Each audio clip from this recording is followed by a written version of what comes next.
ভাইয়ারা আমার, এই কোরআন পৃথিবীর গতানুগতিক অন্যান্য ধর্মগ্রন্থের মতো যদি আপনি ভাবেন, সেটা হবে মারাত্মক ভুল হয়ে যাবে। আগে বলেছি ধর্মগ্রন্থ ছিল তিনটা। কয়টা? পৃথিবীতে আজকে নাই। মানব তৈরি ধর্মগ্রন্থ হলো দুই প্রকারের। কিছু ধর্মগ্রন্থ হলো দুনিয়ায় আমরা দেখি মানুষের তৈরি, মানুষ তাদের নিজের জ্ঞান দিয়া, মন মস্তিষ্কের চিন্তা দিয়া, ধ্যান ধারণা দিয়া, আধ্যাত্মিকতার জ্ঞান দিয়ে তারা লিখেছে।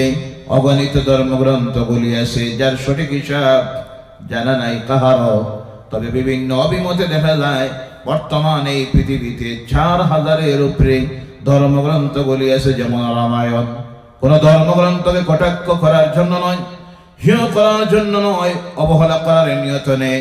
ডিফারেন্সটা কি তা বুঝানির জন্য। যেমন রামায়ণ, মহাভারত, বেদ, পুরাণ, গীতা, মনু, পিপিটক, জিন্দাবেস্তা, গ্রন্থ সাহিব, তাওরাতের, জাবুরের, ওল্ড টেস্টামেন্ট, নিউ টেস্টামেন্ট, এই ধারাবাহিকতায় বিভিন্ন ধর্মগ্রন্থ এই পৃথিবীর মধ্যে আছে।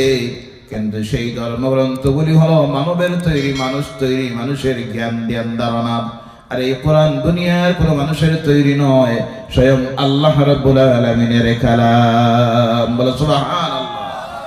দুনিয়ার কেউ সেই কিতাবকে লিখে নাই, বানায়ও নাই। যখন স্রষ্টার সৃষ্টির কিছুই নাই, শুধু আল্লাহ পাক, সেই সময় আল্লাহ তার কালাম কোরআনকে হেফাজতে লিপিবদ্ধ করে রেখে দিয়েছিলেন।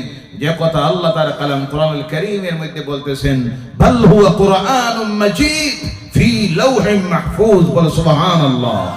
সুরক্ষিত সেই জায়গায়, যাকে কোরআনের ভাষায় বলা হয় লাওহে মাহফুজ। কি বলা হয়? লাওহে মাহফুজের মধ্যে লিপিবদ্ধ করে হেফাজতে রাখা হয়েছিল সেই কোরআন, আল্লাহর কালাম কোরআনুল কারীম। দুনিয়ার অন্যান্য ধর্মগ্রন্থের মতো সাধারণ একটা ধর্মগ্রন্থ নয়। এই কোরআনুল কারীম এমন একটা কিতাব, অন্যান্য ধর্মগ্রন্থ বাহির করলে দেখবেন। কিছু কিতাব পড়েছি, ধর্মগ্রন্থ রিসার্চ করেছি, অনেক কিছু না পড়ে কল্পনার উপরে কোনো কথা বলি না। বাকি ধর্মগ্রন্থগুলি বাহির করলে দেখবেন এর মধ্যে আছে শুধু কিছু উপদেশাবলী, গণনাবলী, কাল্পনিক কাহিনী দিয়ে ভরপুর করে দেওয়া হয়েছে।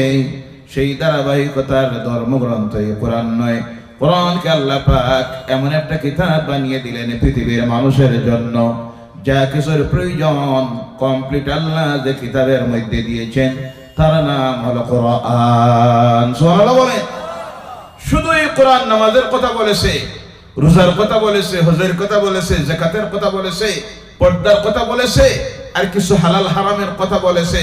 এই কথা যদি আপনি ভাবেন তাহলে মারাত্মক ভুল করতেছেন।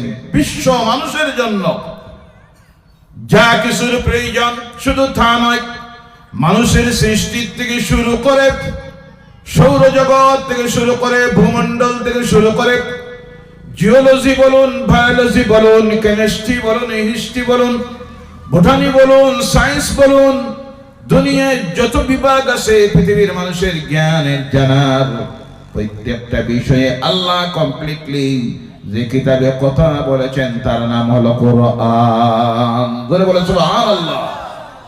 কিন্তু আজ পর্যন্ত পৃথিবীর মানুষ, বিশেষ করে আমরা যারা মুসলমানরা, সবচেয়ে বড় অসুবিধা আজকে যে আমাদের যেটা তৈরি হয়েছে, নৈতিক চরিত্রের দিক দিয়ে যে আমরা অধঃপতনের দিকে যাইতেছি, যাওয়ার 1 নম্বরের কারণ হলো এই কোরআন যে কি নিয়ামত।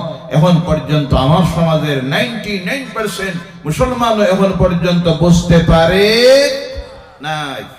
যদি বুঝতাম এর মধ্যে আল্লাহ কি দিয়েছেন, তাহলে একটা মানুষ যদি পরিপূর্ণভাবে, আমি বলে থাকি বেশি না, অনেক সময় আমি বলেছি, কোরআনুল কারীমের শুধু যদি 2টা পারা, 2টা অধ্যায়, যাকে 29তম এবং 30তম যে অধ্যায়, যাকে কোরআনের ভাষায় বলা হয় পারা, কোন মানুষ যদি সংক্ষিপ্ত ভাবে তার ব্যাখ্যাটা পড়ে নিত, আর যদি তার অর্থটা একটাবার পড়ে নিত, তাহলে এই 2টা পারা থেকে, 2 অধ্যায় থেকে যে জ্ঞানটা তার ভিতরে ঢুকত, মওত সম্পর্কিত আলোচনা, কিয়ামতের মহাপ্রলয় সম্পর্কে আলোচনা, হাসরের কঠিন ময়দানের শেষ বিচারের দিনের ভয়াবহতা, জাহান্নামের, দুজকের, নরকের কঠিন যে শাস্তির কথা আল্লাহ উল্লেখ করেছেন, এটা জানার পড়ার পরে আমার মনে হয় কোন মুসলমান সামান্য আল্লাহর নাফরমানি কাজ করা সম্ভব